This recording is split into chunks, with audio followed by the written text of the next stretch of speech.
which uses private property and the free market to distribute commodities. Communism is the political and economic system of public ownership of the means of production and the abolition of class and state systems. All right, those sound a little bit deep, I know. We're gonna get into them. Now, what is capitalism and why does it inhibit liberties and freedoms? So, Marx has some pretty interesting critiques here, which I think are going to be useful in helping us understand. The first one is alienation. What is alienation? How is it intrinsic to capitalism? And why is it inhibiting liberties and freedoms? Alienation refers to the separation of a human from something.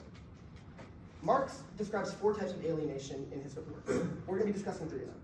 All right? The first alienation, which we're going to be talking about, is the alienation from the product of labor. The alienation from the product of labor refers to when the laborer creates a product or creates some sort of service from their labor. That product is then taken away by the capitalist owner. By taking away that commodity and alienating it away from the worker, that is separating the worker from their commodity. By separating the worker from the commodity, it is inhibiting their freedom to do what they want with the commodity and the products of their labor. That is the alienation from the product of labor. And that is how it inhibits liberties and freedoms. What is the alienation from the act of labor, which is the next one. So, under the capitalist system of production, which we have right now, you have a boss. You work for that boss. The boss determines what you do, how you do it, when you do it, why you do it, and how you make what you make. You don't have freedom to autonomously choose what you want to do whenever you want with your labor. That is an alienation and a separation away from your individual being and your individual, everyday thoughts of, hey, you know what, maybe I don't want to do my job right now, maybe I want to make a plan. I don't know, maybe I want to dig a hole, I don't know. Do what you want. Now, why does that inhibit individuals' liberty and freedoms? Because it inhibits people from doing what they want to do. Now, alienation from the species being is the third alienation which I'm going to talk about, and this is the most important one, I think. Alienation from the species being is the alienation from the human self. So what is the species being as Marx defines it? I'm going to define it in a layman's term. I'm going to define it as the species being is to live to work. You live to make creative things in your work. You live to make beautiful labor. You live to make beautiful things with your labor. And that is your species being. But why does capitalism alienate you from that species being? Because instead of living for work, you work to live. Because under the capitalist mode of production, if you do not labor, you die. It's pretty simple. Unless there's social safety nets, you die. Free market is as simple as that. Those are the alienation critiques.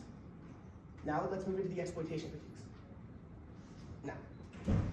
Actually, let's not move into the exploitation critiques. I want to get back to the alienation one last time, just quickly, just to reference back why I think alienation from species being connects to individual liberties and freedoms. If you do not have the ability to live your life to work, then you are not given the freedom to choose what you want to do with your life. Go ahead and that. Exploitation. What is exploitation and why does it inhibit liberty and freedom? Exploitation refers to when an individual creates surplus value in their labor. Surplus value refers to the extra, which comes from their labor, the extra profit under the capitalist mode of production, which you get after you make a labor, do a service, or do whatever. Okay? This surplus value under the capitalist mode of production is taken away from the producer and given to the capitalist. The capitalist then distributes that amongst the population through the market, right?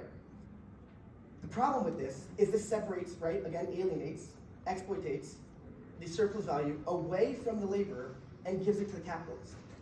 By this disincentivizes a lot of aspects of this is disincentivizing for a lot of people out of the capitalist system.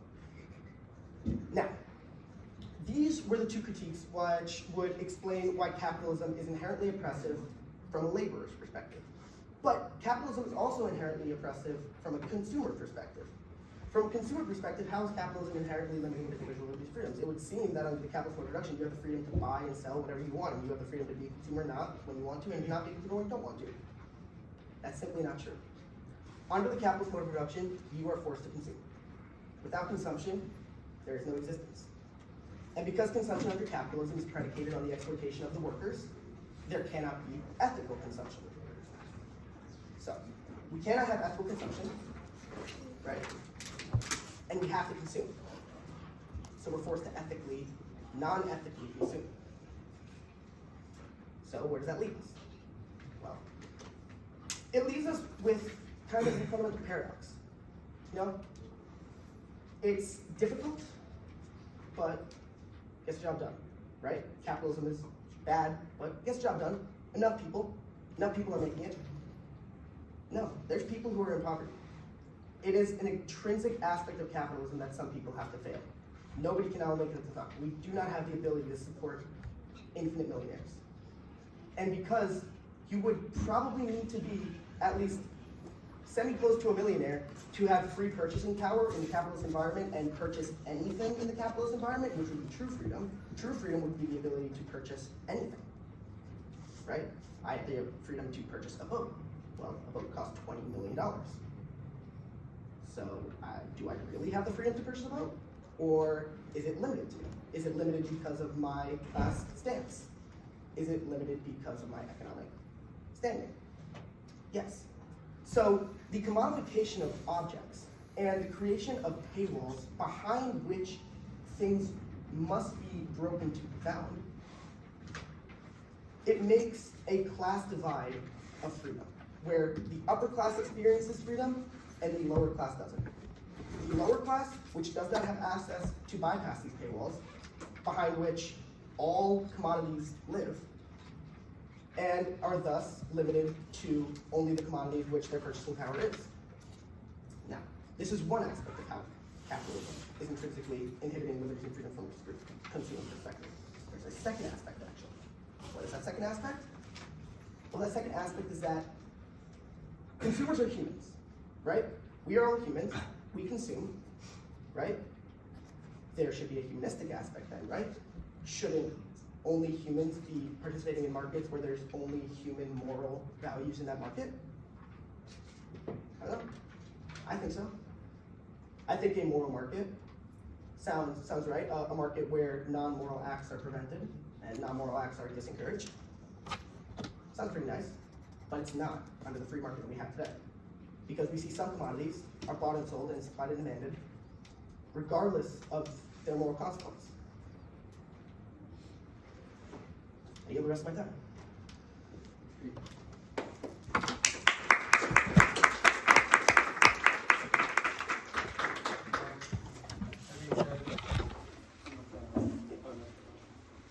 Yeah, you ask me questions. TPUSA, you have 5 minutes for questions.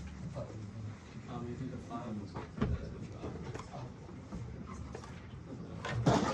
Ask another question for 5 minutes? Yep. Yep. Okay. All right. Go ahead.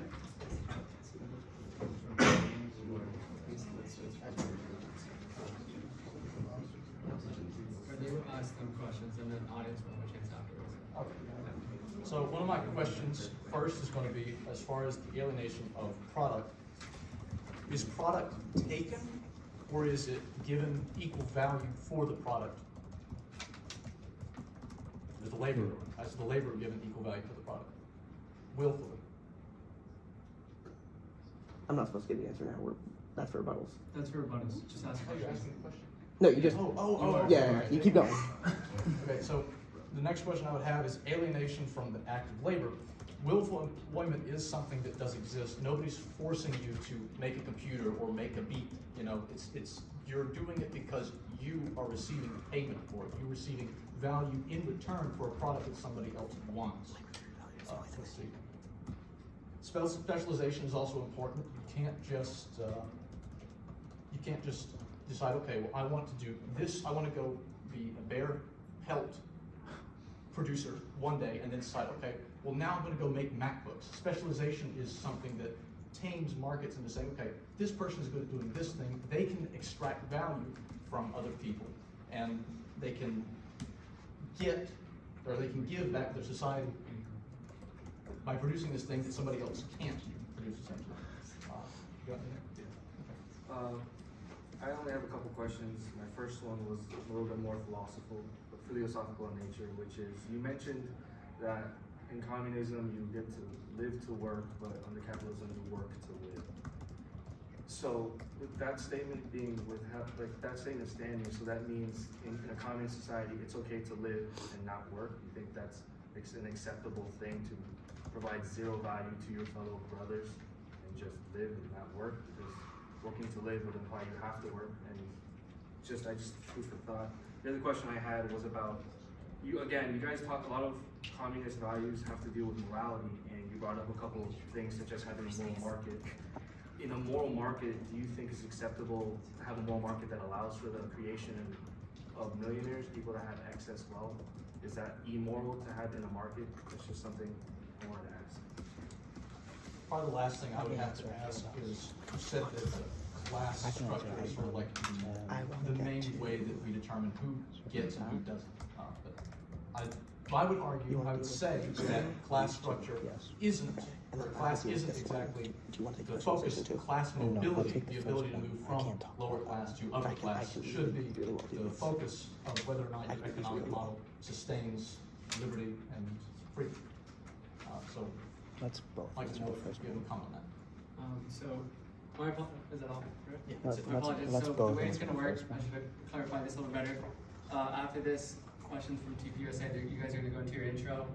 Then the Communist Party will have 5 minutes for their questions, and then the audience would then ask their questions, and then they'll have the rebuttals where they'll give you all the answers to your questions. We can both answer the first one. Yeah. So now let's go. These are for the first rebuttal. But now these are questions. So tonight's debate topic, which system does a better job promoting individual liberty and freedom, is an interesting one because the two opposing sides actually seem to value individual liberty and freedom rather than and argue who does it better. On the one hand, we capitalists think that these sacred ideals, though never fully manifestable, give us a guidepost to look to when charting our ideological course. The communists, who I no doubt may be misrepresenting, and they'll tell you,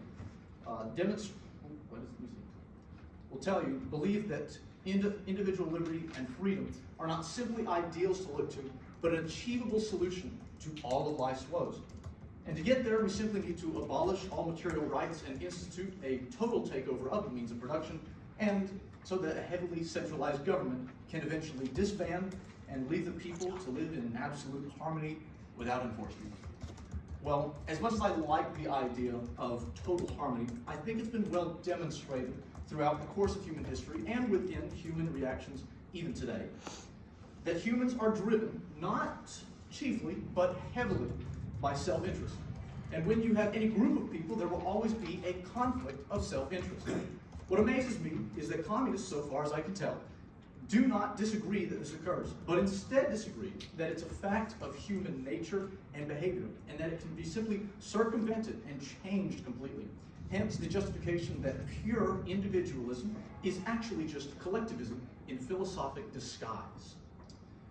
But we capitalists have recognized this hypocritical notion that religious or irreligious, we recognize humans are forced by nature to compete with each other for available resources. And the only way to achieve this peace granted by individual liberty and freedom is by setting up rules so that each of us can compete for resources on his or her own terms.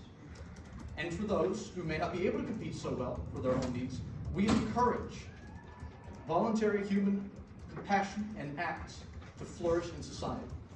In closing, I'd like to read a quote by Marx himself to better set the tone for tonight's debate. Philosophers have only interpreted the world in various ways. The point is to change it. Thank you.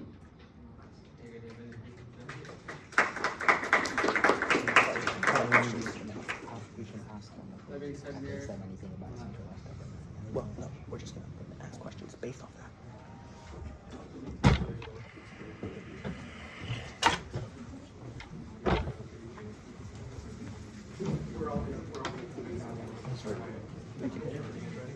You're a good speaker too. That's why I didn't want to say anything. I didn't want to tarnish you. Leave a good taste in people's mouths. Perfect. Okay, so here's something you won't catch me doing. If you want to wait just a second, I want to try and get the camera a little closer so we can make sure you're recording.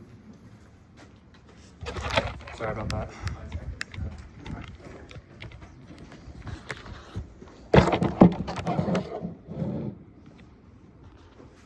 All right, you're good to go. Thank you. Well, hello everyone. My name's Alfredo. I'm the founder of the first iteration of the Communist Party. Just to get myself acquainted with you all, the Oh man. Sorry about Well, here's something you're not gonna catch me doing though. I'm not going to put words in my opponent's mouths. I'm not going to mischaracterize their side. I will take their definition as it is given, and then we will work from there as a premise. So that raises my question of, did we say anything about a centralized state? And did we say anything about, what was it? About humans being driven. About what? About self-interest. About right. About nature being able to change. The point is, the answer to those questions is pretty straightforward. We never said any of those things. And we're going to keep our approach to the questions at hand to the definitions that Mayor had given at the beginning of the debate. And we're not here to talk on previous iterations of socialism. We're here to talk about it how it is written. With that, Mayor did come up with a few questions inspired on your opening, so he will read those out to you. Yeah. So you mentioned that humans are driven by self-interest, but research has actually shown that under the capitalist mode of production and under the system which we have established quite recently in human history, you know, over the past few centuries, that the collectivization of wealth only actually, and the accumulation of wealth only started happening when human cities started popping up. In fact, primitive communism was quite common. Humans were not driven by self-interest in the primitive ages, and for a long millennia, humans worked collectively to ensure that all humans were provided for in a society and that the disabled could survive. So, a question is, why would greed be a concern whatsoever when greed seems to be something which seems to be formed by capitalism? The second question which we have, which really comes from something specific which you said on his or her terms. When we're talking about competing for resources, generally I would be okay with that, but on his or her terms assumes that there's an equal footing for negotiations and assumes that both people have the same material conditions and can make equal consideration for the topic at hand, and that is never the case under capitalism because nobody's material conditions are identical. And because nobody's material conditions are identical, there can never be an egalitarian trade or competition for resources.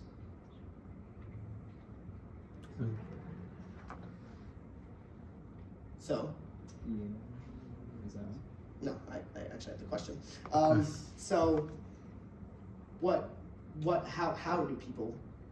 how do people compete on his or her terms when the terms seem to be pre-decided by material conditions? I yield the rest of my time. I don't have part.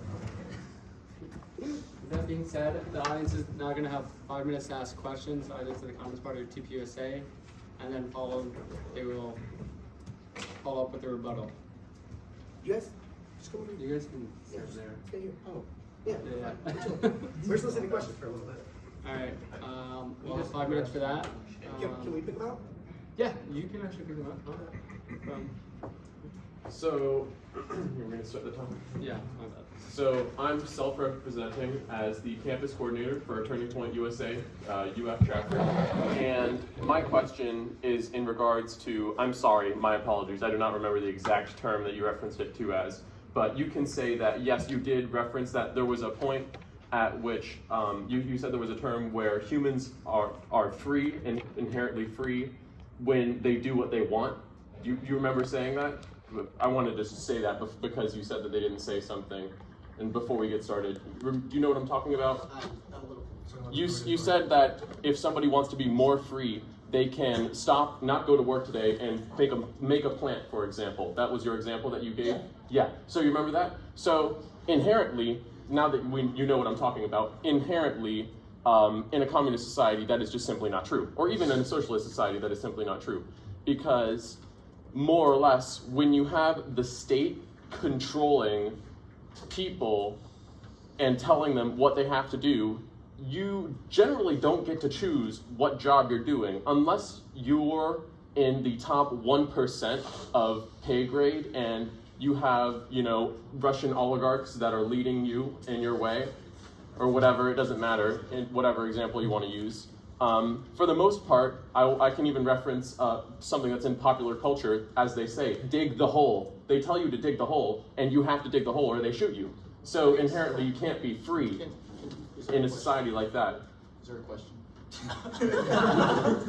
My question was, what is your response to saying that, you know, one day you can just say, oh, I don't want to work, I want to go make a plant, when in reality that's not true. You can't do that because they say dig the hole and you have to dig the hole.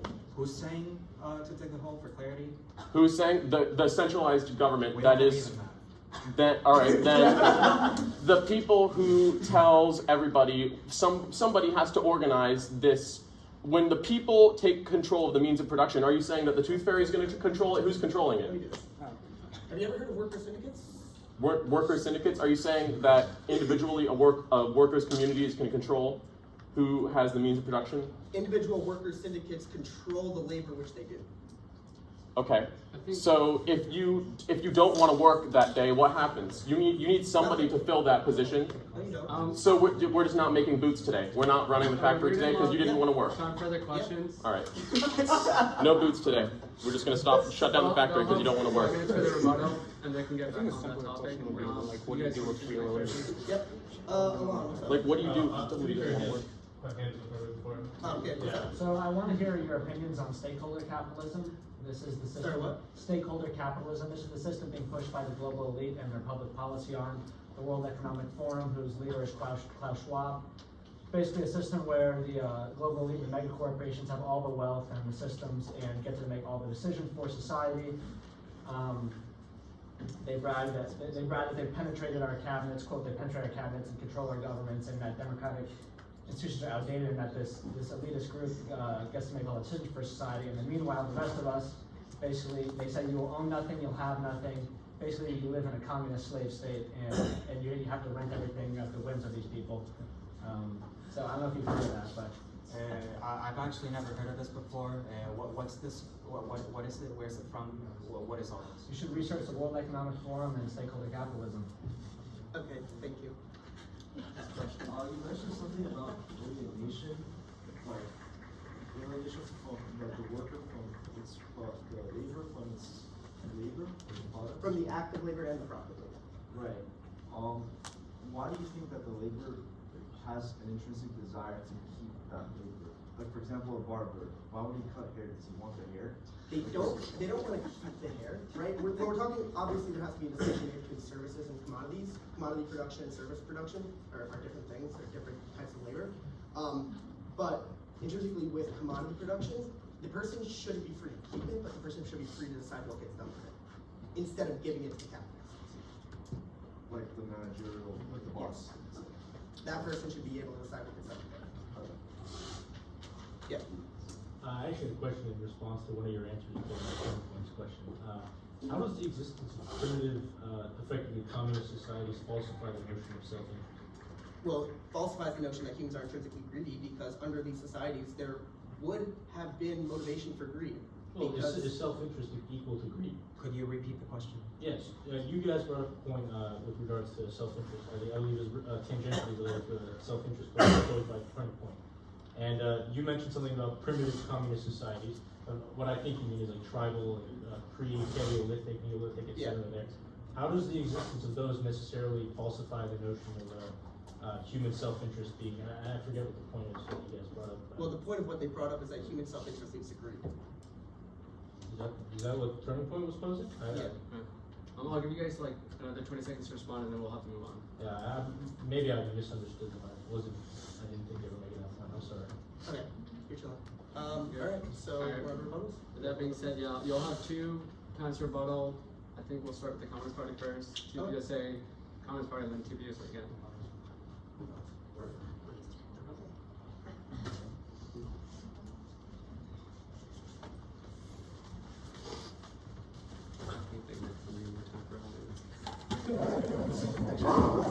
Less than Alright, let me know when you guys are ready, and I'll set the time. Alright, go ahead. Alrighty, so there are going to be 4 main aspects of our rebuttal, so let's get into it. The first thing which I want to discuss was 2 things which you guys mentioned in your presentation, which was that product of labor alienation is product taken or / product given away, right, for the value of the product, right? You mentioned that in the product of labor of alienation, they are receiving monetary compensation for that. And right afterward, you mentioned in the act of labor alienation, willful employment exists. You aren't forced to make things. You are receiving payment, is what you said. Now, this is true, that you are receiving payment for the labor that you do. What is false is that this compensation is actually the worth of your labor.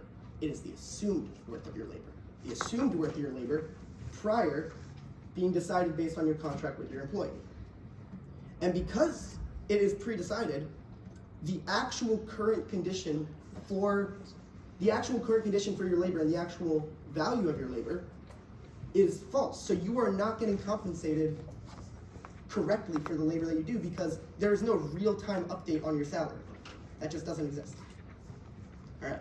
The second thing which we want to get into is specialization being important. It's important to make sure that somebody can't say, hey, one day I want to make a MacBook and the next day I want to make a bear pellet, or you said in the other order, but whatever. That's true. People shouldn't be able to go into a doctor's office and be the doctor without going through specialized training. That's a fact. We all know that. We all agree. That's not something we're disagreeing on. What we're disagreeing on is that anybody should be able to pursue specialization. I believe that anybody should be able to pursue any specialization at any point, for any reason. Literally because they say, hey, I want to make a plant, so I want to take a botany class. That person should freely be able to go to a free college and take that class. And then they will build up the repertoire that is necessary for them to then do those skills and do those specialized labors. And this is essentially, it's a self-feeding loop, right? If people are freely allowed to do whatever they want, and they are freely allowed to learn whatever they want, then they are freely able to do any labor they want if they put enough time into it. They just gotta put the time into it. Alfredo's gonna take the next two. So a point was made about how in communism you live to work, and under capitalism you work to live. I think that there's a lot to unpack there. The idea here is that under say a socialist economic system, ideally you would have your basic needs taken care of. Marx phrased it in a particular way. Mayor might be able to help me out with it. But it goes something along the lines of from each according to their ability to each according to their need. In a socialist economic system, your needs are provided for, which means that you do not face the pressures that we face in, for example, this society, asking us to, for example, go get a higher education so we can get a better paying job. Since all your needs are already provided for, you can focus on something that you may be passionate about, like be it art, music, and if you're genuinely passionate about medicine, then you could focus on that too. So then another question was made on the subject of a moral market and whether it is acceptable for something like a millionaire to come out of it. Well, supposing that you believe in a market being anything but inherently evil, you could make the argument that what socialism argues for is not the absence of the concentration of wealth, so to speak. Not technically.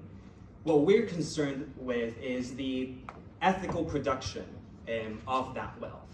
If that wealth is ethically sourced because the workers under you democratically engaged and participated in the production process, then whatever profit is made out of that could be construed as acceptable under the strictest definitions of socialism, which advocate for the democratic control of the means of production. That is all. I yield the rest of my time.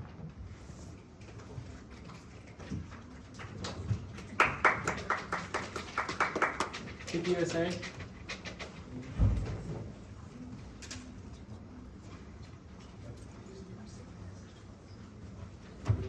Ready? I'm going to start the time. Ready?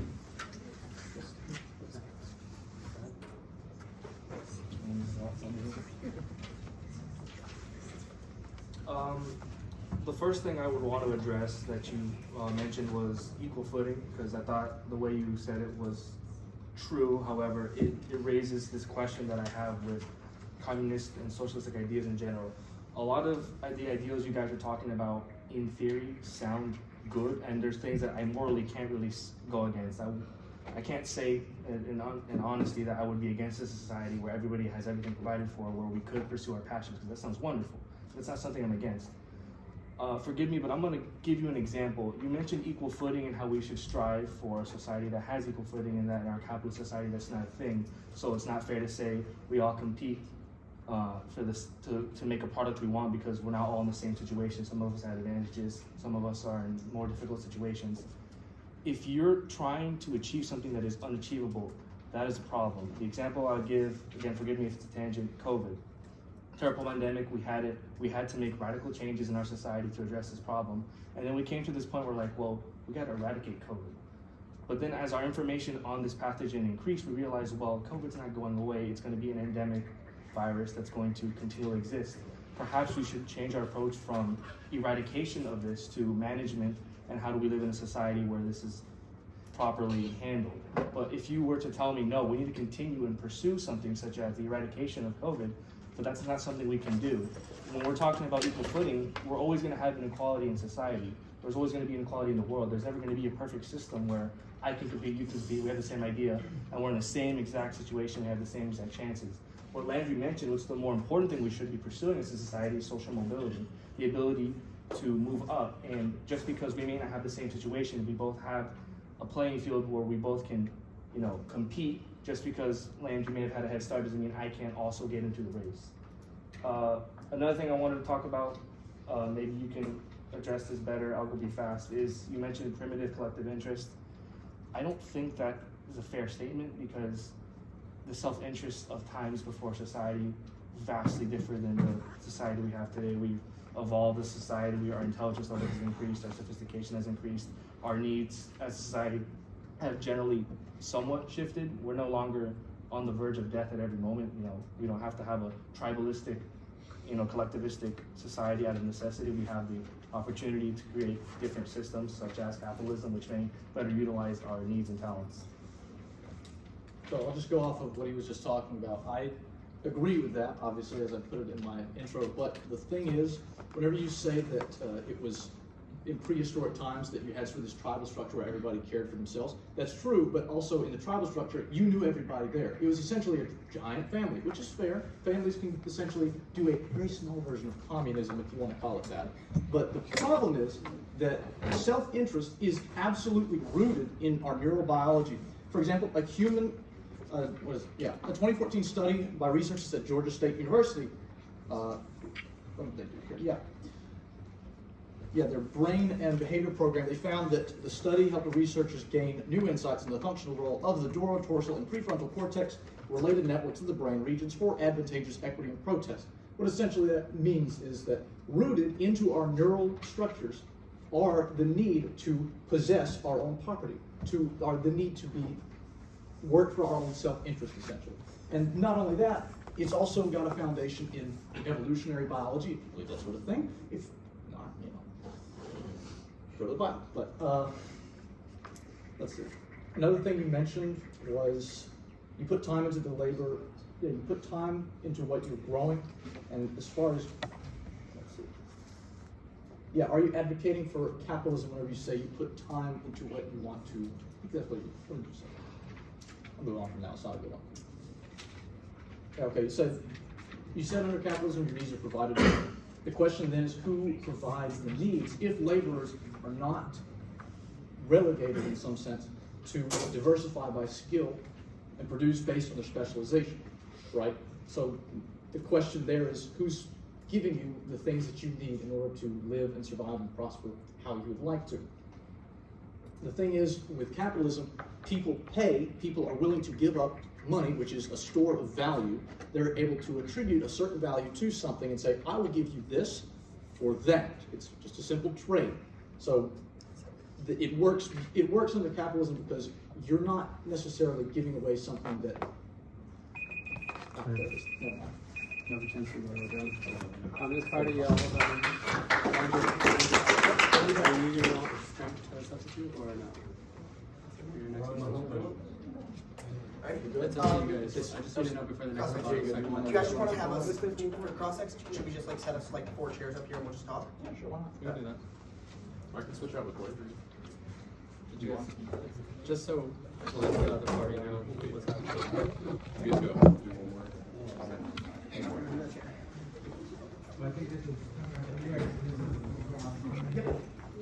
And then after this, we'll have some questions, I think, yeah?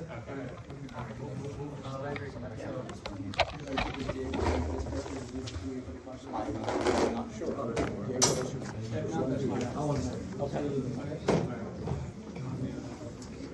Is there a time frame on this? 10 minutes. 10 minutes. Yeah. We have a lot of, well, yeah, for sure. We can go as basically as long as We have the room. Yeah, we thought we had questions, but we just keep going on. 15 minutes? The rest of the time? I mean, Yeah. I guess we can I go. don't see, there may be value engaging a little more with the other side. Audience Yes, questions it feels are like so we're much just like better. saying facts. I'll do 20 minutes. 20 Give me minutes. more time. 20 minutes sounds good. Let's just go till we get kicked out. Yeah, there you go. It's gonna get fun. Alright, go ahead. Alrighty. Do you want to start? You want me to start? Go ahead. Alright. So you said ideally, like, it sounds good, but morally you can't go against it. So why would yeah, you said that. So why would you go against it at all if morally the system works and practically we may just have to wait for the material conditions to be ready and you may just have to be ready for those material conditions to be ready? Why oppose the system at all? Yeah, that's the point, yeah.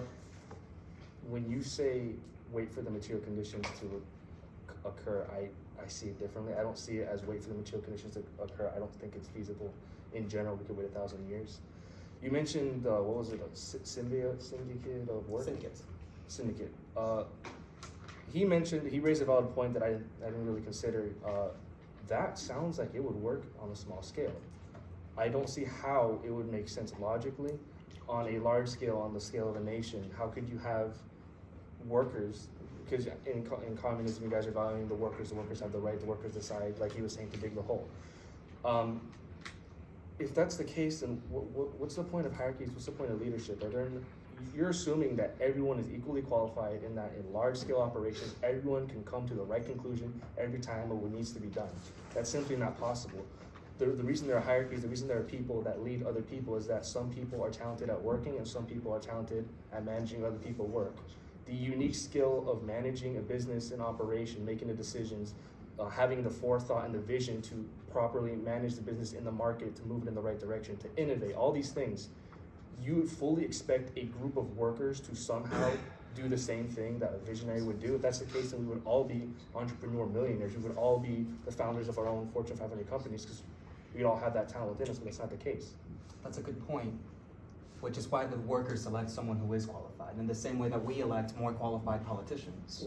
The idea is that you shouldn't work for someone you had no say in whether or not they gave you orders, right? Because at the end of the day, the boss is essentially akin to an unelected monarch, who dictates every aspect of your working life. And you work for most of your life, you work for most of your day. I'd say that democracy in the workplace is more important than democracy in government, because it just touches so many aspects of your life. So yes, of course there's a case to be made against the workers making smart decisions. That's an argument against democracy in general, which I oppose, but I see some merit in it. So did the ancient Greeks, with a republican text like that. But it's at the end of the day, you have to recognize that yes, human errors happen even among the most qualified among the most qualified in the population, and you just have to live with that. So you have to live with knowing that sometimes you're just going to elect the wrong people, which is why you can unelect them and replace them. So if I understand correctly, you're not opposed to the idea of the workers unanimously electing someone to make these higher level Not decisions. not even unanimous. Not unanimously, but they come to the conclusion Those don't work for consensus. syndicates. Okay, Do you know what that system you're describing is? I do not know. It's called syndicalism, and it's actually quite fascinating. In fact, it's the political ideology I ascribe to. So I just want to understand I'm following it correctly. So it's allowed in this system to elect leaders to In have every higher system, level. you can elect leaders. Okay. Well, not capitalism. Not capitalism. You know what? I guess that it's like a cooperative. If you've heard of those. So what would be the difference of a CEO running a company? He made the company, he founded, he hired the workers agreed to work under him, he handles the higher level business, they make the labor, but there was an agreement when they got hired. How is that not a parallel? Well, that agreement, again, was not made on equal footing. Why not? Because the capitalist owner had more capital than the workers. Otherwise, the workers would have just made their industry themselves. They did not have equal footing on the material conditions from which they stand for, and therefore they could not negotiate equally. But I the think- workers and the CEO didn't have equal footing in what they brought to the table. The worker has the ability to make work. The CEO was the one who gave him the It's a idea. power struggle too, as well. I think that a good way to approach the question would be to ask yourself why people do the work that they do, right? Why does the CEO do the CEO work, and why does the employee decide to work at a particular company, right? And well, the CEO has a completely different outlook on what the purpose of their work is going to be. Their purpose of their work is to make a profit, whereas the purpose of the workers' work is to ensure their own survival. When you have that difference in cause behind why you're doing the work, you start to see the unequal footing that Mayor's talking about. Because the CEO can afford not to not to have a compromise with their workers. The worker can't afford to compromise with their CEO. They have to just either take the job or find a new one. And if you work at a place where the next possible recruitment chain is 50 minutes away, then that means you're going to have to drive 50 minutes every day to go to work. And you start adding gas expenses to that, and the whole thing just kind of gets complicated. That's what's meant by the unequal footing, and how, like, a very easy way to identify it is just to ask yourself why the person's doing the work that they're doing. Basically what I was going to say is, and I won't comment on this. Whenever you say that hiring process, would you say that a hiring process is not an election? I agree, a hiring process is not an election. I would say that it is. And the reason that I say that is because, for example, say that I have a flower shop and I produce some really pretty flowers, and people buy my flowers all the time, right? Or I'm a manager at a flower shop, and they buy the flowers and they're pretty all the time, versus this other flower shop over here. They have flowers that are always dead and wilted. Nobody buys those. That manager is not as good, usually you could say, at managing a flower shop than the manager than me, who is a manager of my flower shop, who has really pretty flowers. So in a sense, the consumers are electing who they want to be in charge of a business by saying, okay, this person that's running this business operates better, does better than somebody else, and I'm going to give them my money. I'm going to give them this store of value. That restricts democracy, though, to the people that have the money to pay for it, though. Who decides which person controls the flower industry? Whoever has enough money to spend on frivolous things like flowers, right? And that can be seen problematic at the macro scale with Supreme Court decisions like Citizens United, but I won't get into that. I think that Mayor had the point. You had the point On to this? say about? On this? Yes? No, I do not. No? Okay. Well, then I'll keep going. I understand that there is a certain way for consumers to sponsor specific businesses. That is true. That's an undeniable fact. If the public doesn't buy your things, then your business just ain't going anywhere unless the government steps in and subsidizes it, like we did the banks in 2008. So I think that's not necessarily a hiring process, though. We're not hiring a business. When we're talking, at least how I understood your question was, if I'm being hired for a job, like at a job interview, is that an election? It seems to me like an election has to have some sort of democratic component to it. Otherwise, it's just a selection. right? Yeah. So I would say that it's democratic in the way of the people that have a vested interest in whatever market that they're participating in get to vote. So for example, how much do you know about tritium production? How much do you know about tritium production? Not much. I don't know what Why do tritium you is. think that you deserve a vote in who gets to manage tritium production? Right, but see, I'm not a worker in the tritium If you don't have a industry. vested interest, why do you have No, a, I think yeah. I think we're coming to an argument on who decides Right. what is valuable. Correct. From your perspective, it's a consumer. From Yes. our perspective, it's a laborer. Okay. Are laborers not also consumers? Laborers are consumers, but they are laborers first. Because if you cannot be a laborer, you cannot be a consumer. Why are they laborers first? Because So you why are have they to not labor to consumers make first? money to buy stuff. Okay, or I could come back at, it's sort of like. You get start to- off with you zero. get to You a- start off with zero money, Yeah. and so you have to work to make even $1. And so you have to labor first. Okay, but Like why this do is- you, why this do is you a- want to make money? So you can buy things, so you're a consumer. So it goes to a chicken and an egg sort of argument. Is Well, where you- no, you you're get back not. into- You're not laboring to buy things. You're laboring so you can buy things to survive.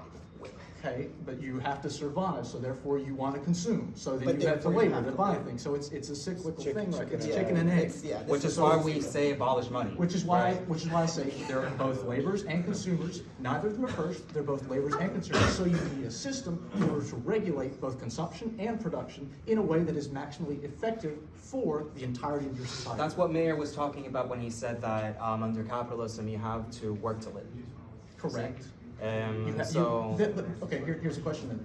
Do you say that that is a natural condition of life itself, or do you say that that is simply a natural condition of, for example, the bourgeoisie? and to that I say, what makes us human?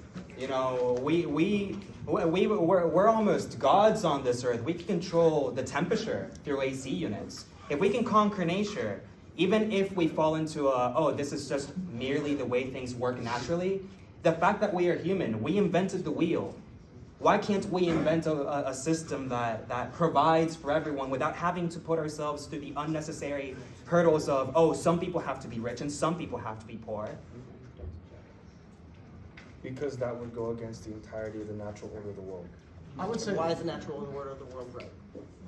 I'm not saying it's right, I'm saying that's We're what saying it it is. exists. It's Okay. like saying air is So air. because something exists doesn't mean it should be in place. Just But you because have to something wrestle exists with it. doesn't And mean yeah, it's so we're uncomfortable. wrestling with it right now. No. What you guys are suggesting isn't to wrestle with. This is what I was talking about, how I can agree with you in moral theory, but in practicality it doesn't translate. We're suggesting capitalism as a way to wrestle with just the reality of life. There's gonna be people starving, there's gonna be poverty, there's gonna be inequality. Here's a way to work it. You guys are saying, we're not gonna wrestle with the reality of the world, we're gonna put it in a chokehold, and we're gonna reform it from the ground up. We've already done that in other places. You cannot reform the structure of the world. There will be inequality, there will be There's higher inequality in the temperature, and we've made AC. Alfredo just temperature made is that not point. the same thing. Okay, you wanna go to temperature theory? Let's stop with warming. How? Well, first we need to get rid of capitalism. This is not the Yeah. question. This is not The question. point is, you cannot on a small scale, you can change the temperature of a room. Can we readily right now reverse the entire natural processes and all the factors that have to do with the Earth's climate? No, Right that's now. absurd. It is That's not absurd. what I'm talking about. But you're suggesting we create a society that destroys the inherent structure of the world, which is that there's going to be Destroys the inequalities. inherent structures of the world, but not the inherent way the world is. Structures of the world, not the way the world is. Nature is the way the world is. Structures of the world are invented by humans. That's, Correct. That's, So we can change structures created by humans. You can't change nature. Yes, we can. You just said you can change structure. You can't change the nature. That's exactly why I said in my introductory argument that you say that people are not, for example, or that they're self-interested. That's correct. Yeah. You agree with that. But you also say that they could not be. We could change that human nature. We could change our neurobiology, for example. Well, In that sense. self-interest and Here's- greed are different. I know they're different, which is why I never said greed. I said self-interest, which isn't wholly evil to my best estimation. It's not, it's like an animal that just simply goes and eats grass. Is it trying to hurt the grass? No, it's just looking out for itself because it wants to reproduce and survive. So essentially, what I really want to point at is, Alfredo, you said the very thing that I like to get at with these sort of talks. You said that we're basically gods on earth. Do you realize how selfish of a statement that is? I don't understand what's selfish about wanting to provide homes for the homeless. No. You're simply saying, this is nature, and I have agency. Therefore, I can change nature. To some extent, you can. But, for example, Who are you to challenge gravity? Exactly. No, you're not anybody to challenge gravity. You simply can't just reverse the fundamental diocese by which we exist on this mortal plane. We're giving examples. I mean, the reason we're giving abstract examples of gravity. You're saying return to monkey. You're saying return to monkey. And if that's so, you'll get along with the Unabomber just fine. I'll tell you that. Look, the idea is that we have an ability, a remarkable ability to change the world. I'm saying that we have identified a problem that has a very clear solution, and we should implement it. I don't think we have a remarkable ability to change the world. We have the ability. We have as much of an ability to change the world as the monkey. We have is will. We have agency, right? And that's what we're talking about is fundamental individual liberty and freedom. So individual liberty and freedom, basically what you can surmise it as is sovereignty of self, agency. You know, you're able to do what you want as you please and exist in society and, how do you say this, cooperate with others peaceably and not just get killed, you know, essentially, for whatever you have. Well, I think that the audience took the words right out of my mouth. But I guess that... Do you think, okay, here's a question. Yeah. Do you have a phone in your pocket? This better not be going where No, I was going to say, do you have a phone in your pocket? I do indeed have a phone in my pocket. Do you think that when you walk out of this room that somebody's going to stab you in the neck and take the phone from you? I sure hope not. Okay, but why is that therefore then? Now, I guess we're under communism in that case. Why?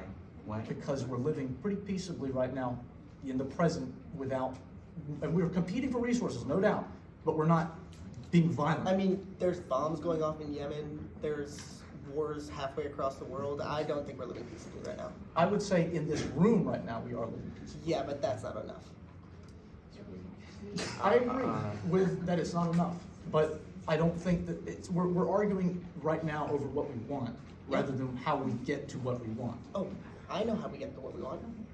Revolution. I know how we get to what we want as well. Hey, like even communists disagree there, right?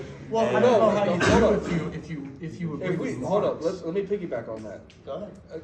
Again, the reason we keep bringing up, we're struggling to articulate something because it's kind of abstract. The reason we bring up gravity, climate change, all these big grand things we can't change, because we feel that approach is the attitude you have towards, you said, reforming nature in that sense. We believe that the goals you have are unattainable. However, they're noble in nature. Of course, we want a society that provides for all and all these things, a world of peace, without any wars in Yemen, without these bombs. It's simply unattainable. And the false idea to pursue that is dangerous because now, like you said, revolution. I hate doing this because it's the cliche boomer, oh, go to Cuba, go to Russia. The reason I bring that up, take the cliche out of it, is because many times people have had this pretense, well, we're going to revolutionize and make things right. If we're going to learn from history, which we should as a society, and try and not repeat it, that never works. The reason that he brought up the centralization of power, even though you guys have clearly established that's something you want, we bring it up because it almost certainly happens. Whenever you have that syndicate, what is preventing, what barriers do you have to prevent corruption in the syndicate? You guys have a group of workers, they elect someone to represent them. What is stopping that? What barriers do you have from that elected person to go behind their back and start collecting power, and then when they have enough, to just screw them over and be a dictator? Oh wait, we've seen that happen countless times under the name of communism. We're not saying that's what you guys want, because we know you don't want the countless murder of many.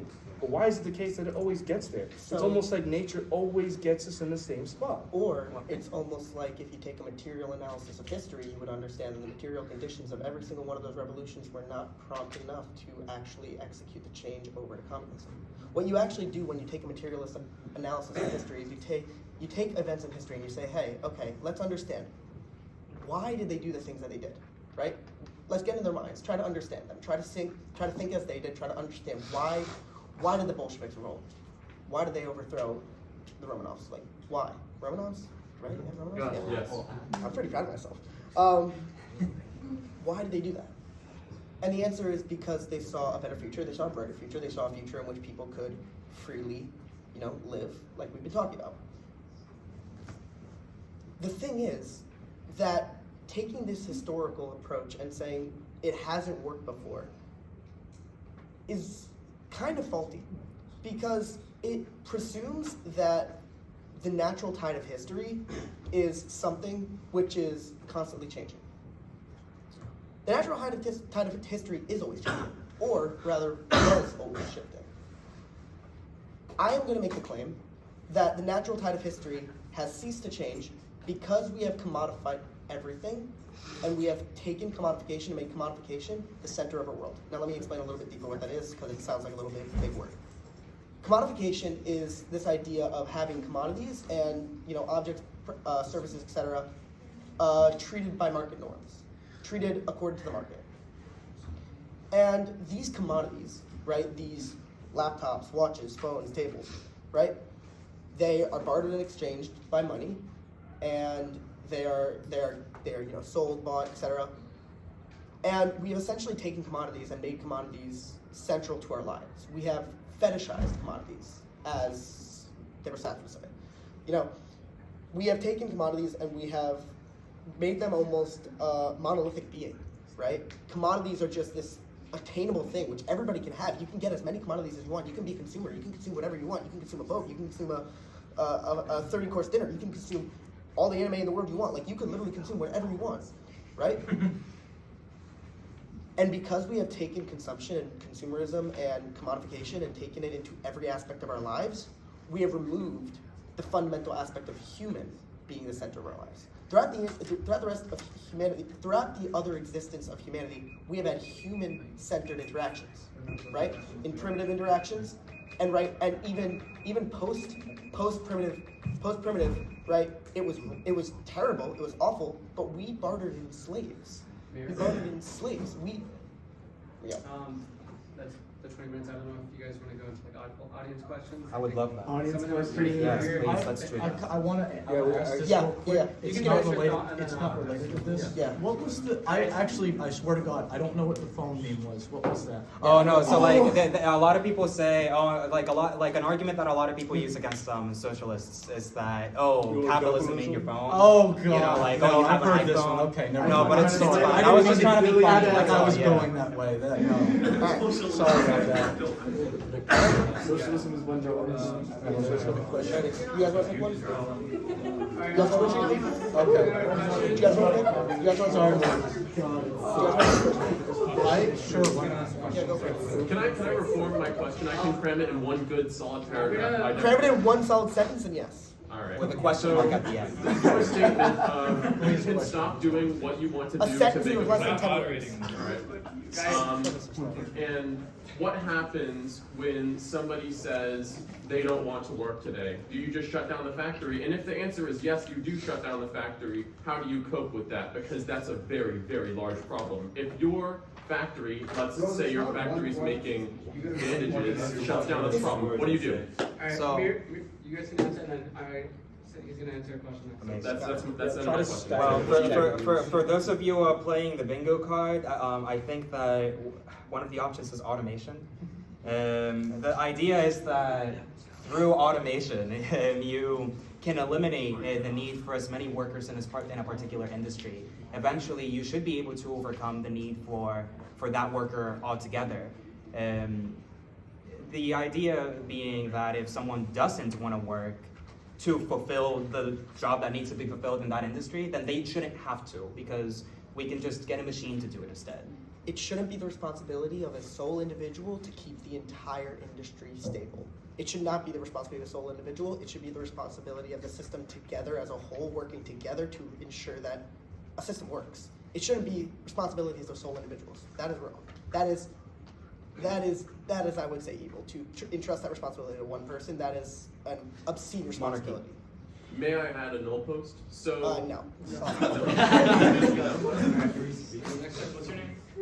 I'd like to remind everyone to let Alec moderate the debate, please. How much time do I have to speak? Or you can go ahead and ask your questions, and then. Okay. Go for it. So it seems like there's a point of disagreement upon the feasibility of reaching a communist ideal, right? That seems to be the major point of contention between the two of you. So it seems like from your speech, that point of contention boils down to size of scale. You acknowledge that primitive societies of small scale would work in a communist setting.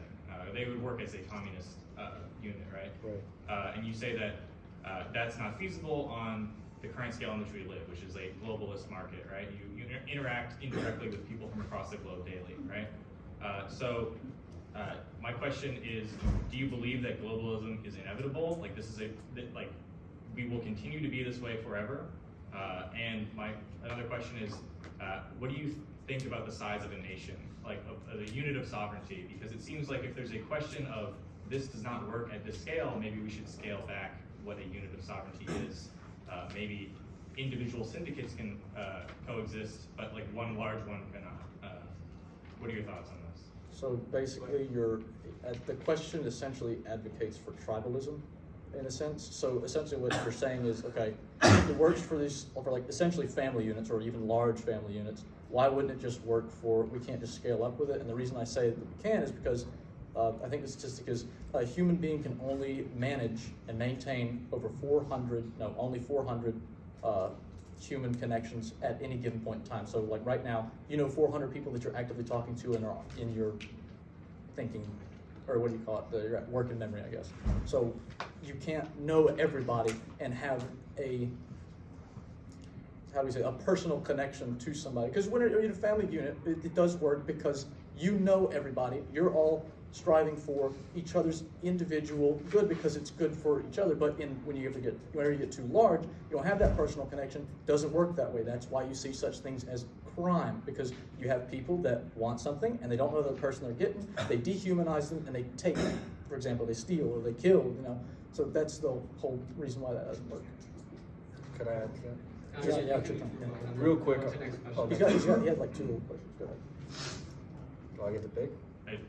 Are you responding? Oh, can I respond? Yeah. I was gonna say, keep it short and simple. It does seem like that solution that you're proposing would be more akin to tribalism, which I have no idea how that would work. I just don't think it would be a good idea. But as you were saying, when you get to more complex sizes, you need more people to make more complicated decisions. The family unit works fine. Large scale, it just gets out of hand quickly because you can't expect that system it's just gonna crush on itself because you have too many things, too many needs, too many complex factors for people to juggle, for a single person to juggle. There's a first part of the question that remains unanswered. Could I restate? I know what it is. Go ahead. Yeah, just about the globalist nature of the world. Do you believe this is an intrinsic thing, or is this a product of the specific historical context, a predominantly capitalist one? I think it's primarily a product of the Earth reaching coming to reaching carrying capacity. I think the statistic right now is just to cap out at 9 billion. So partially that, and also because of our technology, it's reached a point where you can call somebody in India like that and be talking to somebody in India. So that's what You had a quick remark that you wanted to make. Yeah, my question is for the gentleman at the Communist Party. What does a moral market look like? Specifically, who is making this determination of positive morality? There's no moral market. You guys were citing it earlier. Oh yeah, I know. I was just saying it for the point of under capitalism, there might be a market that could be close to moral, but there is no such thing as a moral market. All markets are moral. I had a question for Turning Point USA. I feel like we've kind of deviated from the main topic of the argument, which is liberty and freedom, which is inevitable in a conversation this large scale. However, going back to liberty and freedom and what you said in your constructive first speech, you said that there should be a reliance on charity, essentially, for people who do not have the ends meet and cannot live for themselves. Wouldn't that be imposing on that person's individual freedom if they had to rely on someone else's charity, which might not be inevitable, to live? So essentially what I said is voluntary. So you can, I think if you want to cut off your leg, do that. I mean, I'm not going to stop you in that sense. Okay, let me rephrase that. If you want to make a bad business deal, if I'm saying, hey, look, this is not going to benefit you in the long run, this is going to do you harm, and you do it anyways, well, I shouldn't be able to stop you from doing that, essentially. So, how do I say this? Voluntary compassion, right? So taxes, for example, taxes are they're not equivalent to charity, because a government is saying you have to do this, so therefore no moral onus is on you, essentially. if I have money and I give it to somebody who I believe needs it, then that is what you would call a moral good. But if I said, you, give him $20, is he doing a good thing by listening to me, or am I doing a bad thing by telling him what to do? I would say I'm doing a bad thing by just saying, you do this, that sort of thing. Well, what do you mean by voluntary compassion? How is that any different? What he means is that, to flip the question at you, what's more moral? Out of my way, I have wealth, I see someone who needs help, I give the charitable donation to them out of the goodness of my heart, versus we create a structure where everyone gets provided. So let's say my payment's deducted and it automatically goes to help him, and everyone has that safety net. But I didn't get to choose, I didn't get a say in that. What's more moral, that or me going out of my way, no one's forcing me, but I gave him something that he needs? I understand, but should that person have to rely on your charity in order to exist? We're just gonna stop. He wants to make a quick rebuttal to you, and then we're gonna go on to a question for him. Just well, to give everyone a chance to ask questions. No problem. I just wanted to chime in very quickly, because I think that you brought up a very interesting point earlier about how people should work, or so you could say, in order to provide for the consumer who is their neighbor, right? Yeah. I think that's interesting, that we should expect people to work in order to, out of a sense of community, but that sense of community doesn't apply to the collection of taxes so that they don't have to work. I've gone through some pretty rough things this last semester. My house burnt down and I got into a car accident and I got a concussion. I couldn't work like everyone else. I needed people to provide for me. And that's not a bad thing. I was down and my community came together to make things easier on me. I think that that's the role that taxes play.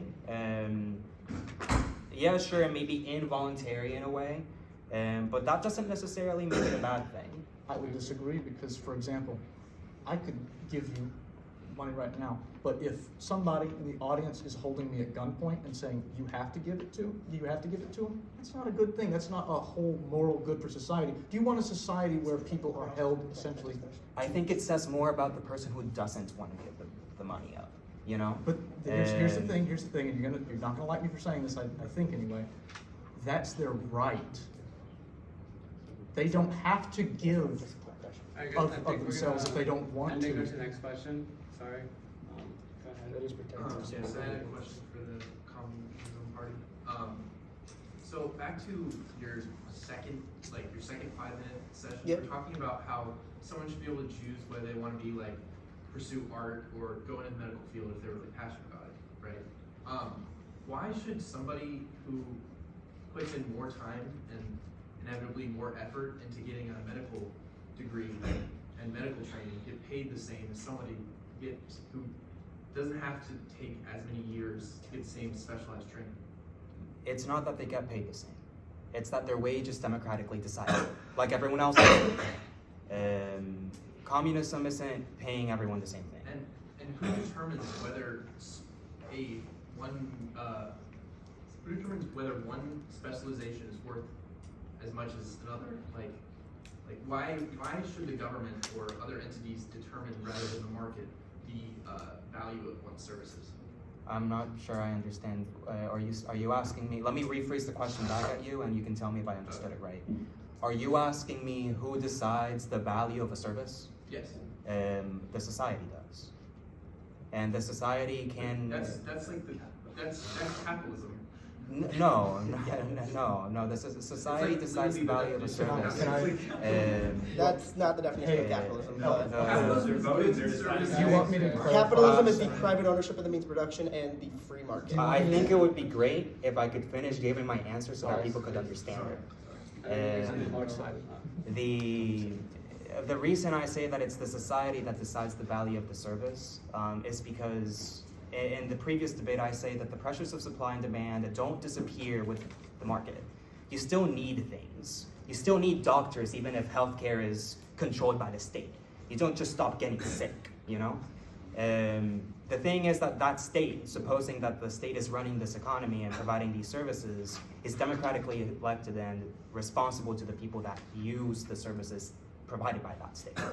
So then, depending on what the need of the voter is, then special attention will be paid to the specific services that need to be increased or decreased, etc. It works through the state rather than a market, but it functionally is still the society deciding. We're gonna allow TPUSA for rebuttal and then we'll move on to the next question. What he's essentially saying is that through the market, the laborer / consumer, whatever you want to call them, the person that works for their money and also uses their money to buy things, they decide, consumers decide what they want produced by offering up. Here's this money. If you want it, you make me a flower, something, because that's what I want, is a flower, you know. So it is a vote, but it's not a vote by everybody, because not everybody wants a flower. But the people who do have the capital that they've earned through their own labors, and they say, here, this is the free market, here's the flower, and then I have an equal share of value equivalent to what somebody is willing to pay for this flower. Now, Wait, I thought I saw something about a slippery slope here. Yes, I right. So, I don't think I said a slippery. no. It's because I'm about to say it. Do you see my preoccupation, my worry though with I just like to clarify, I'm not saying that capitalism is a perfectly moral system in a sense. I'm saying I think that it's amoral in the fact that it allows people to do what they want. So people can do some bad things, like for example, price fixing, things like that. I don't like that. It's not morally good, I think. But I think we spent enough time on the question. Sorry. Have you? Hey, question for the communists. This is a little bit further from capitalism versus communism, but it kind of goes into a specific tenet of communism, and that is the lack of a state. So both the ideas of socialism and communism agree when it comes to public ownership of the means of production. But where differences start to come is on the existence of the state. In what ways do a lack of a state allow for more individual freedoms and liberties? so the lack of a state, it provides actually a lot of liberty and freedom to the individual. One common anarchist phrase is that the state is inherently oppressive, which I think rings true here. The state, as we are referring to it, is going to be any organization of peoples or ruling peoples to rule over a set other peoples, I guess. And so this state, right, has to be brought into power somehow, right? So how can they be brought into power? They can either conquer, right, which would obviously make their rule, like, not correct because the people did not elect those leaders. They could be elected, right? Wait, what was I saying? Conquer? Conquered. Yes, they can be conquered, right? They can be conquered to form a state. A state can be elected, right? We can have direct democracy. We can have a republic, or we can have any other forms of voting services. But generally, without the state to interfere in the exchanges of anything between human to human, it allows for this kind of abolishment of mediation, which is a term that gets used also often. The abolition of mediation essentially means getting rid of money, getting rid of means of barter and exchange that have overcomplicated the system to a degree of uncertainty, and where other actors within that economy get pushed out because they just don't have enough money. And so it all really comes back to state forces being oppressive inherently. The state only has power because the people submit to it, and because the people are passive and agree that the state has power, and they agree that the state is going to rule over them. But generally, those states also use militaristic tactics and other forms of policing and silencing to keep those populations under control. That's why we have the police force. That's why we have the military force, all whom listen to, well, the military listens to the president, and the police forces listens to police chiefs, who also are public servants and listen to the president. So, so I'm gonna let them rebuttal quick, and then we'll move on to the next question. You guys have a minute. So, How did you want to? I just kind of wanted to ask one more kind of clarifying thing.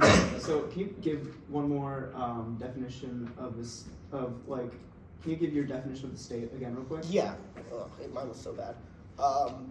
Okay, so the state is a ruling body which rules over a set number of other personnel within a geographical area. Yeah, under your definition of a state, could technically that ruling body be, could that also be conflated to the, what you would call the bourgeoisie? Is a corporation a state under that definition? Under Mayer's definition, I mean. Is that what you're asking? Just in the sense of how we look at, just under that definition, right? What would be the ruling class, right? The bourgeoisie, would that be a state, kind of more on a societal level? Yes. Okay. The bourgeoisie is generally an equivalent to the state at a societal level. The bourgeoisie has accumulated power, economic power, and because they hold that economic power, and because they generally hold the means of production, that is the definition of the bourgeoisie, is the owners of the means of production. Because they have this ownership of the means of production, and they can then choose who labors under those means of production, and who gets what, they essentially oppress those who they see as not whom they want to employ or whom they want to encourage to be a part of their means of production. Okay, So, thanks. yes. That actually cleared things up a bit. I'll give you a minute to rebuttal, and then we'll move on to the next question. just to clarify, between the two of you, you guys don't want to stay? Yes. You don't want to stay? We do not want to stay. So, the workers make the rules? Yep. Who enforces the rules? I'm so glad you went down this line of who questioning. enforces the rules? And then when people break the rules, who judges them? And then, how would your system function if the working class are now the legislators, the judiciary, and the executioners? How would that even work? Right. So on a big scale, maybe on a family scale, but how does that work on a society? So then that's where a lot of interpretation comes into play. When I talk about a state, I'm talking about a multi-class state specifically. I'm not referring to the state in the same way Mayer's referring to it, which as an anarchist, he advocates for the complete abolition of a state. I'm not doing that. I think that there still needs to be something like a constitution to guarantee the fundamental rights of people who aren't in the majority, capable of defending them themselves. So, who enforces the law? Well, it should be. It should be a force that is responsible to the people. That sounds like a police force, doesn't it? Alright, we're gonna go ahead and move on to the next session. We'll have two more on, and what is your name? Blake will be able to ask the questions. If you guys have questions afterwards, you guys are welcome to stay after. They're welcome to stay. Yeah, so I had a question for a very nice gentleman, Communist Party. I feel like I know you guys now. But damn, it's like I knew you before. Yeah, right. It's crazy. But no, this question I had is actually the first one I had was pretty much identical to the one the individual in the front asked. So thank you for that. But I did have a backup question. So the second question I have, it's about what measures, because there are lots of different interpretations of communism, and you guys are pretty different, of course. What measures would you guys like to see be taken in order to achieve the state of anarchy or the state that you'd like to see? Generally, what I advocate for is unionization. I believe that unionization is the first step towards syndicalization. Unionization of the workers. The workers gaining power is always a good thing. The workers deserve all the power, I believe, in the labor that they do.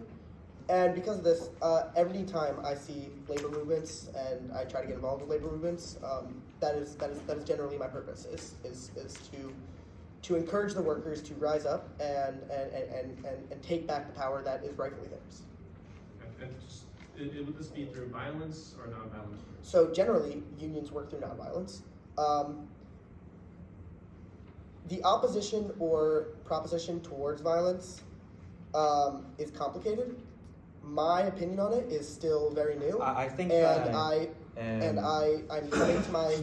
I'm coming to understand it more deeply every day. Trying to understand whether or not I believe violence is a necessity in, the abolition of everything which we see. And the Supreme Court had something very interesting to say about socialists advocating for revolution and how that might be considered a criminal penalty. So you won't catch a lot of socialists outright calling for revolution that's illegal. But I personally think that people are capable of arriving at new ways to understand government on their own. See, what a lot of people seem to get confused is that communism isn't anything but communism. And communism is fundamentally just the workers' democratic control of the workplace. Can communism manifest within conservatism? I would say so. You can have a conservative, like a socially conservative communist. And you can have a socially conservative communist government. We've seen that. We've seen how communist governments in the past have not been the friendliest towards marginalized groups. And that's because the culture of the government, despite being communist, had not caught up to the times. But, like the whole question of like revolution or reform, that's very vibrant among socialist circles still to this day. You can say your question. So, really mirrors what you had said first. You want workers and laborers to have all the power in the society. What if I told you that under capitalism they do? I'll call you a liar. Okay, tell me why I'm a liar. Because they objectively don't. Capitalist owners decide how labor gets produced, what labor gets produced, and how and why the laborers do their labor. They get to decide if they want to lay off a laborer. They get to decide if whatever happens in the workplace is decided by the capitalist owner, not by the workers. Okay. Who allowed the capitalist owners, which is the owners of private property, presumably, who allowed them to get a hold of this private property? What rather allowed them? Not the system, what thing particularly? The system. I would say it's money, Okay. And where do they get the money from? Labor. Exactly. Are they not laborers themselves? And is the money that they receive not also given to them by people who labored for the money? That is fine. In exchange for something that the laborers want. The second you take ethically sourced money and make a business, you are no longer ethically using your money. You are now exploiting and alienating people under you. Well, how do you then propose that I sell the goods that I produce? Well, under the capitalist mode production, you are forced to do them the way that you have mentioned. Wait, say it again. Under the capitalist mode production, the only option is the option that you have provided. Which is? To sell them. Correct. So what else are you going to do with them? Abolish the market entirely. No, but what are you going to do with the products of your labor? Trade them. Is selling not trading? Well, selling is trading with money. So selling is trading. With a mediator. But selling is, maybe there's a mediator, but selling is. But it makes it different, does it not? I think not really. It's just trading with extra steps. It quantifies the value. But by that's which that's exactly it. This Trading with product. extra steps, so it's different than trading. It's not different. You're just applying money as a Money acts as a tool that we use to quantify the value, and everybody sort of assumes it because there's such a thing as a market price. Money acts as a tool by which we quantify the value that an individual product of labor has. So, for example, there's a reason why a Toyota costs more than a bouquet of roses. Because people value Toyotas more than a bouquet of roses. So the only thing I'm going to disagree with you on is that they aren't assigned value because of how much labor has gone into them. That is the problem. They are assigned value based on market norms, and they are not assigned values based on labor value. Okay, but not everybody wants, for example, say that I have this product that takes me 10 days to build, and then there's another product that takes me 3 days to build, right? But the product that takes me 3 days to build is valued more than the product that takes me 10 days to build. What you're trying to say is, how do you quantify labor? With time. With time. That's the only effort empirical way to calculate the value. The only empirical way of estimating is time. No, the empirical, I'll the allow way 30 that you, seconds the more way for that you this, and then value, move on to the next or at question. least under capitalism, the way that you value is demand. So if I want a Toyota, I'm going to spend the requisite cash to get a Toyota. I'm going to assign this value And to under it. communism, Marxist labor theory of value says that time determines value. Okay, Time I- applied in labor. I disagree with that because not everybody wants, for example. Why do people want them?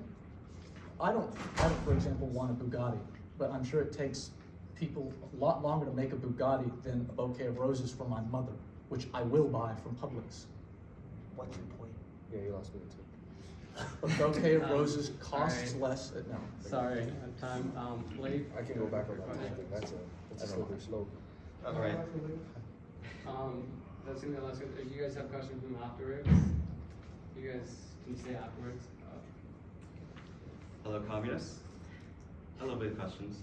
So you guys are like advocating for sort of anarchist society or like the anarchist adjacent society, right? Mm-hmm. Okay.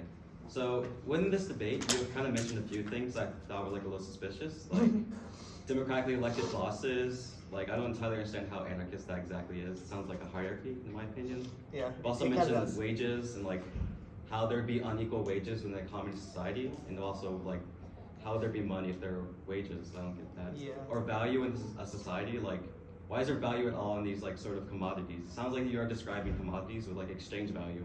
Because even if there's no money, there's still certainly a sort of trade-off between the values of certain commodities. That sounds like a market to me. That's kind of what they're saying. But I don't exactly see how this is all that communist. It very sounds like it could just be a sort of nicer capitalism with sort of unions and syndicates. Certainly sound like it could exist with a market economy.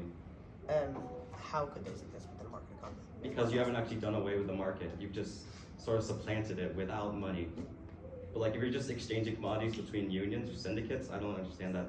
How exactly communist that is. I like this one. Well, I'm also perplexed by your question, and I feel like it's referencing something I said. So if you could, because I was the person who said that thing about voting for your boss.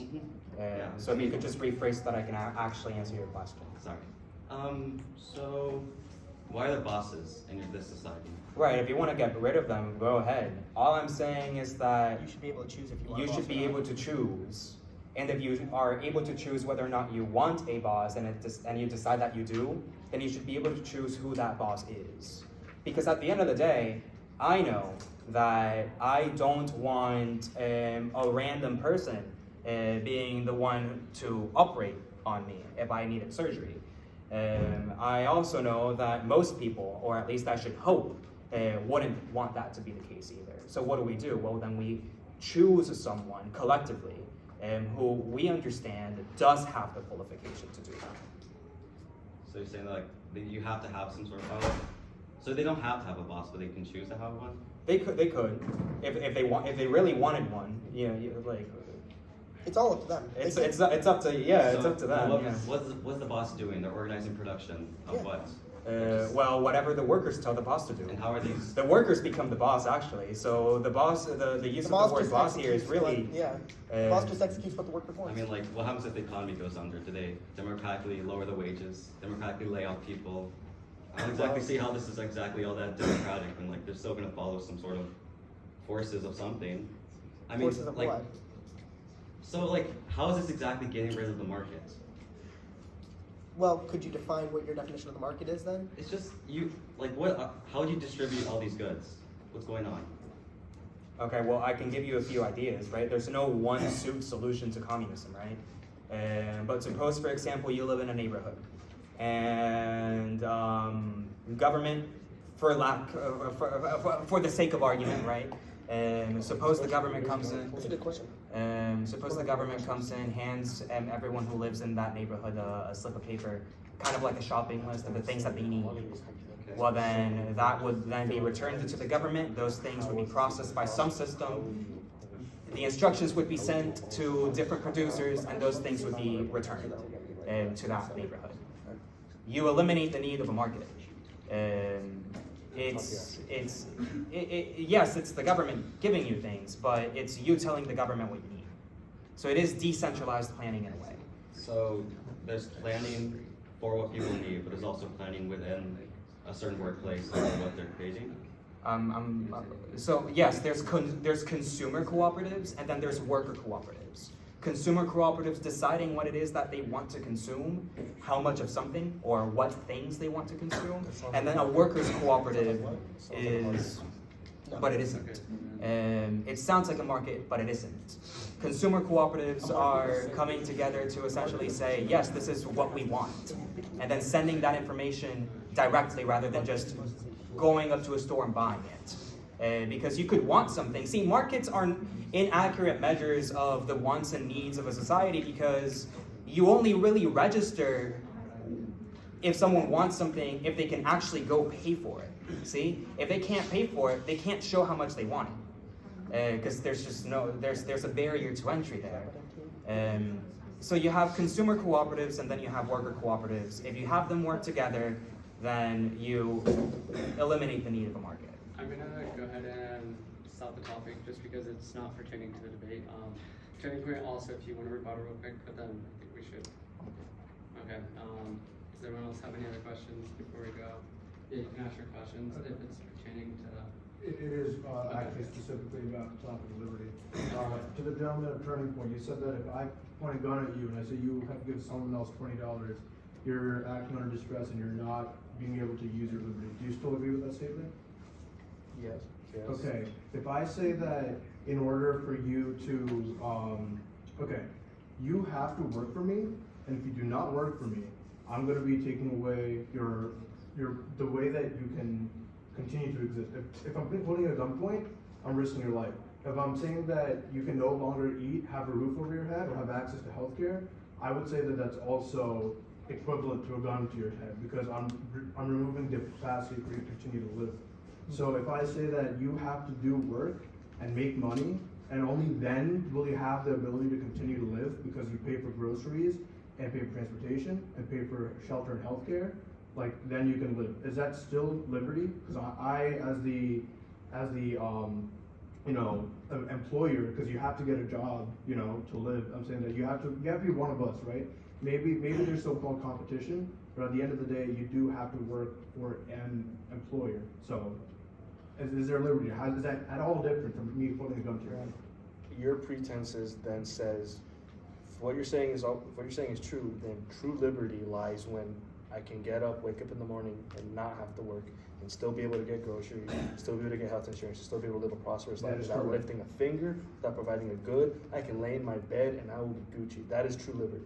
Who's saying? I believe that my capacity to do those things, so you do not have to live. I can continue to live no matter what it is that I choose to do, so long as I don't provide an interference to the world around me. And yes, I am at liberty because I can make whatever choice I want without any risk to my life. Who's saying you have to work for me in order to have food? Who would be in that scenario? Who's saying that? Okay. In the scenario. They're being like consolidated forces in industries like OPEC for one, right? That's, we all agree that it's a cartel. Yes? That's literally their legal definition. That's not even like a euphemism or something, right? I'm just having trouble understanding. No. I'm telling you who's saying.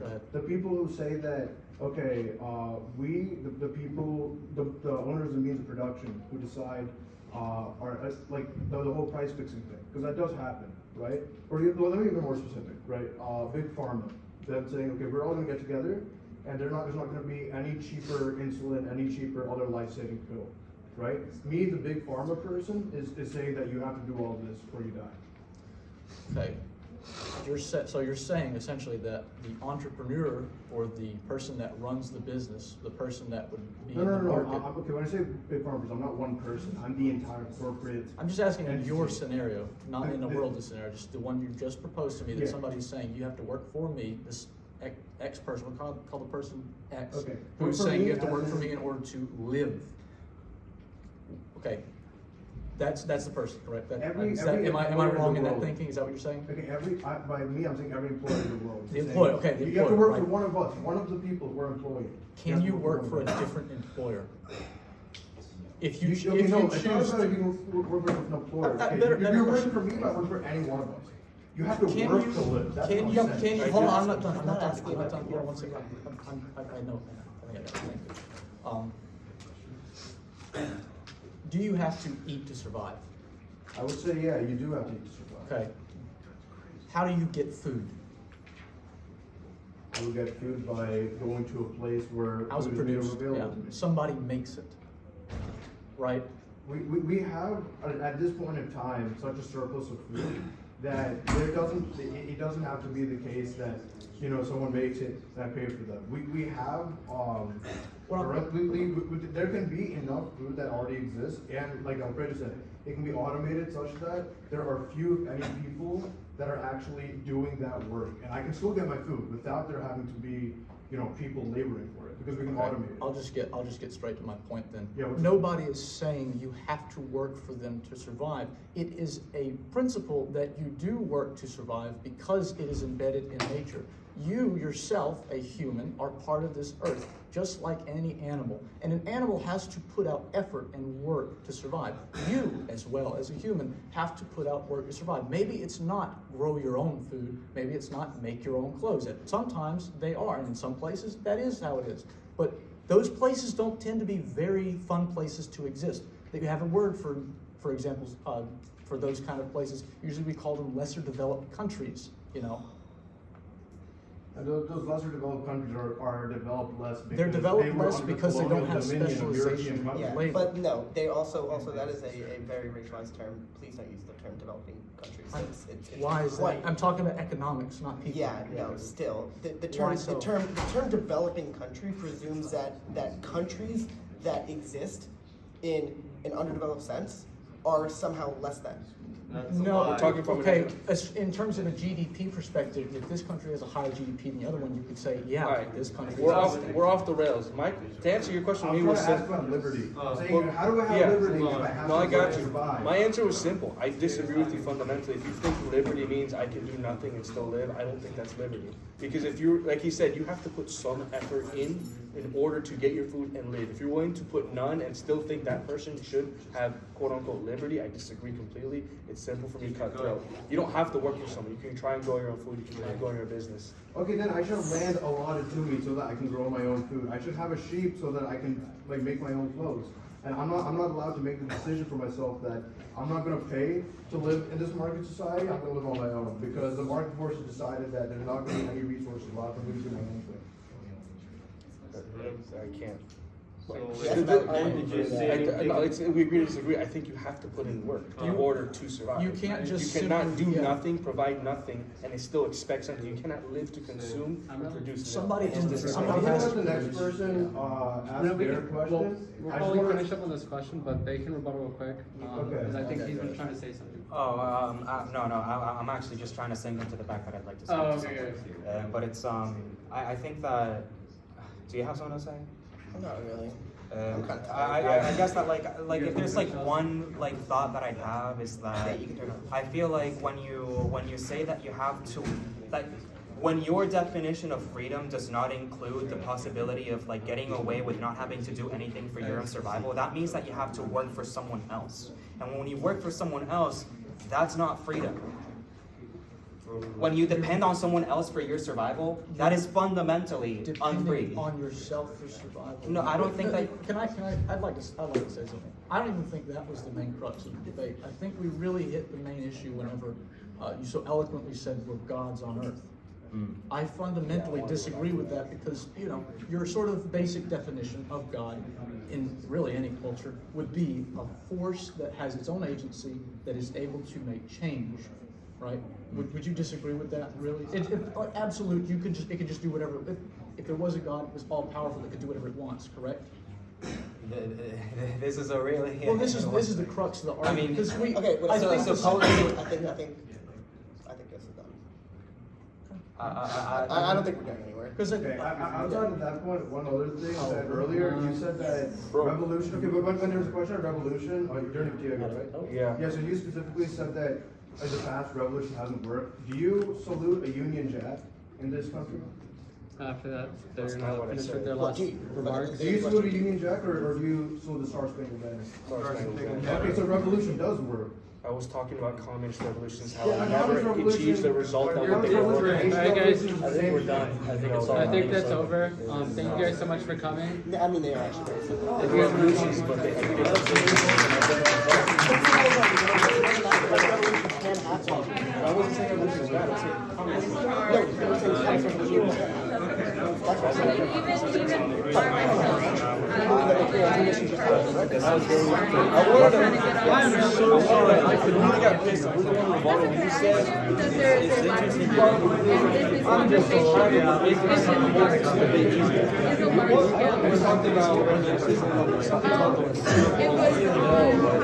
That's a good point. That's why we you're saying what happened because now